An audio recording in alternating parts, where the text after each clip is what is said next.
मुनि कहूँ राम। वाल्मीकि मुनि को राम जी ने दंडवत की। राम जी ने क्या किया? जोर से बोलिए, दंडवत बुझाता। प्रणाम महाराज, हो गया दंडवत। यही दंडवत है। आजकल लोग तो हाथ भी नहीं उठाते। महाराज, हो गया प्रणाम। एक ठे कहानी आपको सुना रहे हैं। एक आदमी एक मिठाई के दुकान से मिठाई मंगाया और उसका पैसा नहीं दिया। 1 साल बीत गया। मिठाई के दुकान ने कहा, भाई साहब आप मिठाई ले गए तो कैसन मिठाई? हमको तो डायबिटीज, हम तो मिठाई खाते ही नहीं है। मिठाई वाले ने कहा, ठीक है भाई, चलो अच्छी बात।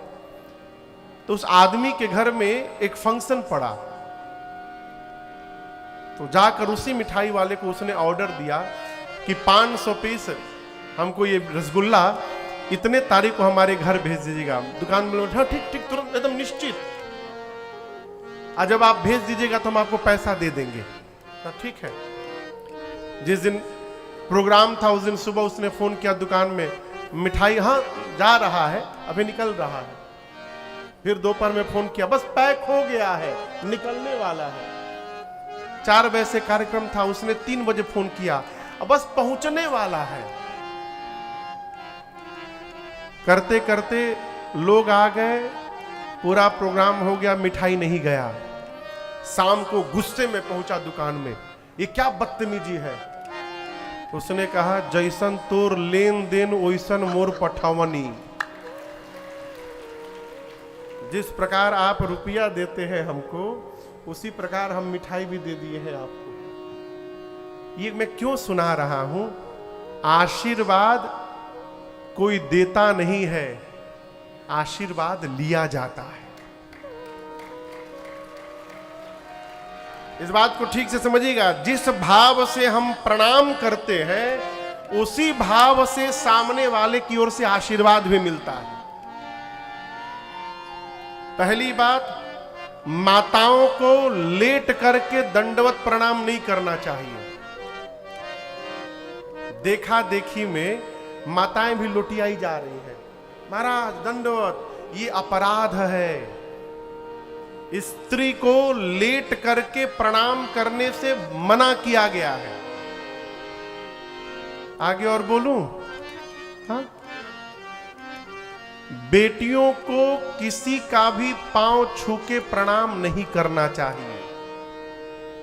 जो कुंवारी बेटियां हैं, जिनकी शादी नहीं हुई है, कितनों बड़का महात्मा क्यों ना हो, तोप क्यों ना हो, उनको पांव छू के प्रणाम नहीं करना चाहिए। कैसे करना चाहिए महाराज? दूर से खड़े होकर दोनों हाथ जोड़ करके और सिर झुका के प्रणाम करना चाहिए, बस। समझ में बात आ रही है? हाँ। लेकिन जिसकी शादी हो गई है, जो बहू बन गई है, उनके लिए मर्यादा है कि बैठ करके अब पांव छू करके प्रणाम करें। कोई सन्यासी महात्मा है तो दूर से हाथ जोड़ करके प्रणाम करें, कहो। लेकिन ये छूट पुरुष को नहीं दी गई है, न लड़कों को। पुरुष को और बच्चों को दंडवत करना चाहिए। जिस बच्चे के पेट के बाल उतर गए हैं, जब तक पेट का बाल, समझ रहे हैं ना, मुंडन जब तक नहीं हुआ तब तक उसको बालक कहा गया है। पेट के बाल जब तक सिर में है तब तक वो बालक है। और जिसका मुंडन संस्कार नहीं हुआ है, उस बच्चे से कदापि पांव नहीं स्पर्श कराना चाहिए। ये भगवत अपराध के बराबर है। जिस बच्चे का पेट का बाल नहीं उतरा, वो साक्षात अभी भगवान का स्वरूप है, उससे पांव स्पर्श नहीं कराना चाहिए। लेकिन मुंडन संस्कार यदि हो गया, फिर उस बच्चे को बचपन से आदत दिलाइए, जो भी दिखाई पड़े बड़ा, उसको पांव छूकर प्रणाम करे। न लौटाए तो कम से कम पांव छू के प्रणाम करे। घुटना न छुए, कमर न छुए, पेट न छुए, झुके का। अच्छा, मजे की बात सुनो, यदि महाराज जी, आचार्य जी बाएं हाथ में है तो अब झुकने प्रणाम के घूमना पड़ेगा दाहिना हाथ के लिए, तब बाएं से छू दो। ये व्यवहार नहीं है। देखिए प्रणाम में बड़ी शक्ति है। एक ऋषि हुए मार्कंडेय जी, आप में से कौन कौन नाम सुना है? मार्कंडेय ऋषि की उम्र थी कुल 11 वर्ष। सरकार कितनी थी? 11 वर्ष की उनकी कुल आयु थी। अब माता पिता को पता था कि इनकी आयु 11 वर्ष की है बस।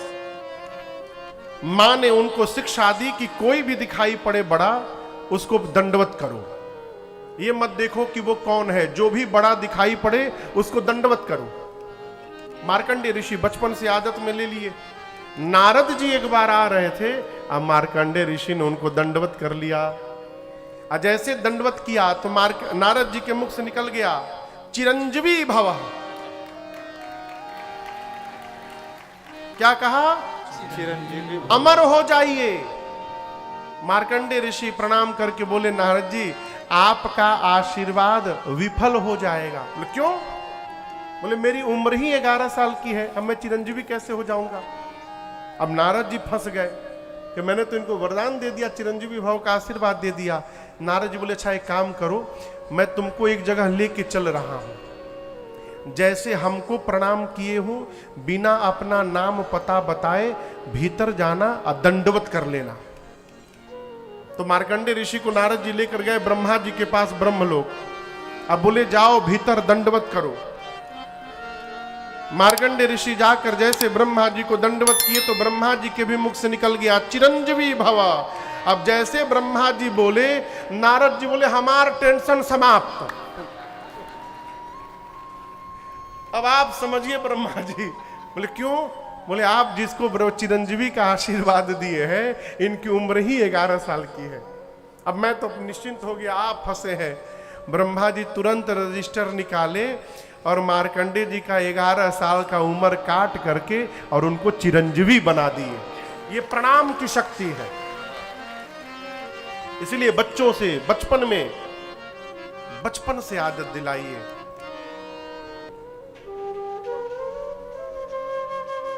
राम जी ने वाल्मीकि ऋषि को दंडवत किया है। यहां एक और बात मैं निवेदन करूं, सामने वाला आपको क्या समझ रहा है ये सामने वाले को समझने दीजिए। आप अपने को क्या मान रहे हैं इस पर टिके रहिए। सामने वाला यदि आपको भगवान मान रहा है तो उसको मानने दीजिए, आप न मान लीजिए कि हम भगवान हैं। जैसे पति देवता होता है,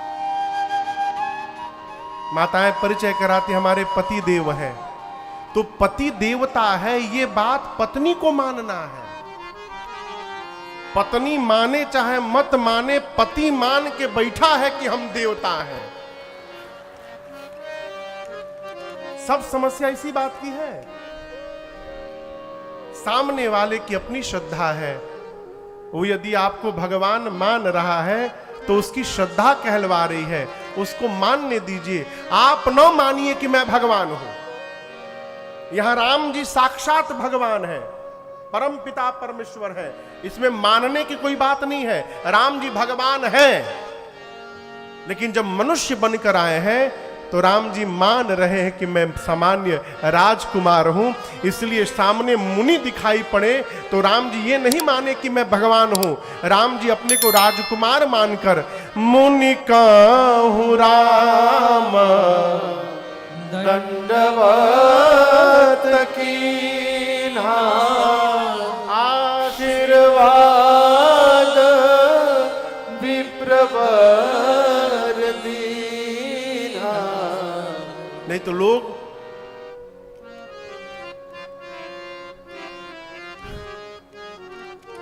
हमारे पूज्य महाराज श्री के एक परिचित हैं विनोद भैया, बहुत बड़े आदमी है वो जब जब आते हैं ना महाराज श्री के पास तो उनके साथ 4-5 लोग रहते हैं। कोई उनका पान का डिबिया पकड़ा है, तो कोई उनका तौलिया पकड़ा है, कोई उनका पानी का बोतल पकड़ा है। तो हम एक दिन पूछे महाराज श्री के सरकार ये भैया आते हैं तो इनके गाड़ी में 4-5 लोग बैठ के आते हैं, ये लोग कौन है? तो महाराज जी बोले बाबू ये लोग ठेलुआ हैं। हम बोले हम समझे नहीं। तो भगवान बोले बाबू भगवान कोई कोई तेज घोड़े के साथ 4-5 गधों को बांध देते हैं। क्यों? यदि ये गधे नहीं बंधे रहेंगे तो घोड़वा आगे जीत नहीं जाएगा। तो ये सारे गधे मिल करके घोड़े को पकड़े रहते हैं और उसको दौड़ने नहीं देते हैं। हर बात में उससे कहते हैं वाह वाह, अद्भुत, झूठी प्रशंसा। तो ये जो हर बात में साथ में वाह वाह करने वाले लोग घूम रहे हैं, शुद्ध भाषा में कहें तो चमचा। देखिए चम्मच की अपनी विशेषता है, जिस बर्तन में रहता है उसी को खाली कर देता है। जिस बर्तन में चम्मच को डालिए उसी को खाली कर देगा। वो जाएगा तो खाली करेगा ही करेगा, भरेगा नहीं, कलछुल भरेगा,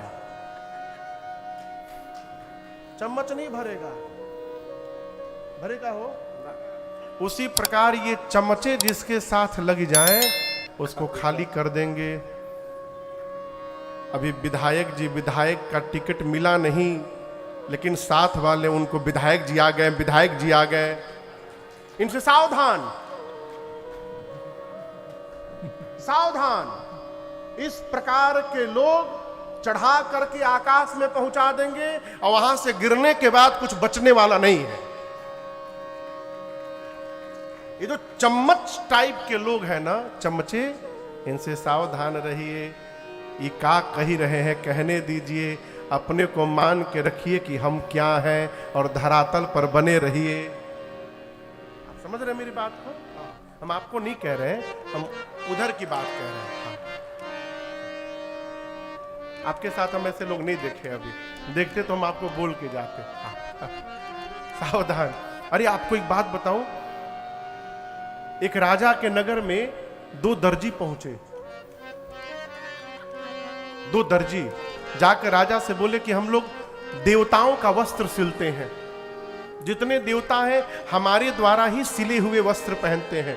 राजा बोले फिर? बोले हम आपकी महिमा सुने हैं तो दया आई, भाव जगा कि आप जैसे धर्मात्मा राजा का भी वस्त्र सिलना चाहिए। और दोनों थे महाठग।